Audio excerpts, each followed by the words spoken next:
But most music historians agree that the roots of punk can be traced back to the late 1960s and early 1970s, with a bunch of bands that weren't quite punk yet, but there was definitely that punk energy. We call this era proto-punk. It's not a genre per se, but it's more like a vibe. You gotta think raw sound, anti-establishment lyrics, zero interest in being polished.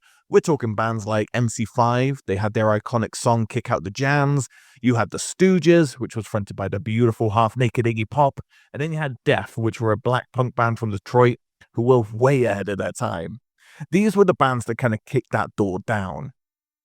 And the term punk rock itself started showing up in music journalism around the early 1970s. One of the first uses came from Ed Sanders, who was a poet and a member of the Fugs, who used punk rock in a 1970 album title. But it wasn't until Lester Bangs, the legendary music critic, started throwing the term around in Cream magazine that it began sticking to this loose but loud new sound.